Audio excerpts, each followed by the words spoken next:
ताजा मसाला वाटून केलेला हा अप्रतिम चवीचा आणि सात्विक तोंडली भात कुठल्याही जेवणाची हमखास लज्जत वाढवतो। रेसिपी अतिशय सोपी आहे। चला तर मग सुरू करूया।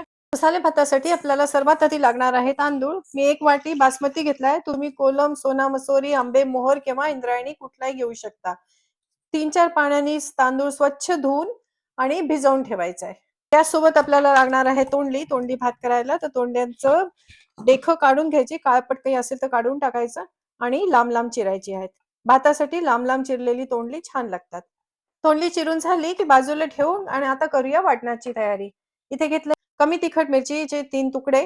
तुम्हाला हवं तर तिखट आवडीप्रमाणे जास्ती किंवा कमी घेऊ शकता। थोडंसं खोबरं, पाव वाटी खोबरं आहे, हे ओलं खोबरं आहे, कोरडं पण घेता येईल। 1 चमचा जिरे आणि थोडीशी कोथिंबीर याचं वाटण वाटून घेऊया। फोडणीसाठी तेल तापायला ठेवले। तेल तापलं की त्याच्यात अर्धा चमचा जिरे, 1 चमचा मोहरी, 1 तेजपान 2 तुकडे करून, 4 लवंगा, कडीलिंबाची पाने आणि तोंडली। 2 मिनिटं तोंडली परतली आणि थोडीशी फोडणी शांत झाली की त्याच्यात घालूया थोडंसं हळद, हिंग आणि व्यवस्थित हलवून घेऊन तोंडलीला एक वाफ आणायची। तोंडली शिजायला थोडा वेळ लागतो, त्यामुळे तांदूळ घालायच्या आधी तोंडली थोडीशी वाफवून घेऊया।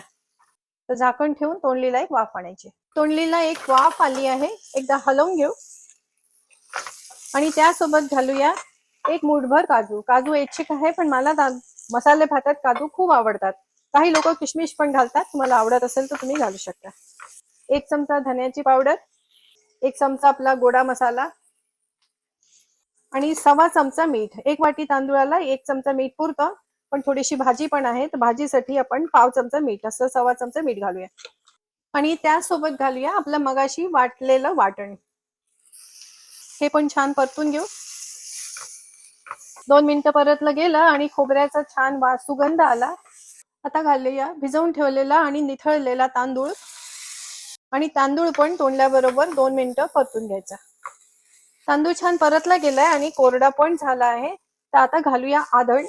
हे 1 वाटी पाणी मी मिक्सीच्या भांड्यात घालून ते काढून घेतलंय। त्यासोबत मागे आधण ठेवलं होतं 1 कप गरम पाणी आणि अर्धी वाटी दह्याचं पाणी। याच्यामुळे आंबटपणा येतो, छान लागतो। हे आंबट दही आहे, त्याचं नुसतं पाणी घालते। आता पाण्याचा अंदाज कसा असायचा? कुकरमध्ये केला तर पाणी कमी लागतं, दुप्पट पुरतं। शिवाय तुमच्या घरचा तांदूळ कसा आहे, तो खूप फुगणारा असेल तर पाणी जास्ती लागतं। पाण्याला उकळी आली की 1 छोटासा गुळाचा तुकडा आणि हे छान परत हलवून घ्यायचं आणि आता झाकण ठेवून मंद आचेवर 20 मिनिटं भात शिजवायचा आहे।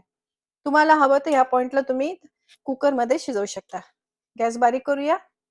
20 मिनिटं झाले, बघूया भात तयार आहे का। आहा, काय सुरेख दिसतोय भात। तांदूळाचं शीत उभं राहिलंय, त्या अर्थी भात आपला शिजला आहे। थोडा ओलसर आहे, त्यामुळे आता लगेच भात हलवायचा नाही। 10 मिनिटं झाकून असंच ठेवून देऊ, म्हणजे वाफ धरेल। हा अप्रतिम चवीचा सात्विक तोंडली भात पापड, कुरडई, सांडगी मिरची बरोबर अतिशय उत्तम लागतो। वरून तुपाची धार आणि आदमोर ताक। व्हिडिओ आवडल्यास कमेंट, सबस्क्राईब जरूर करा।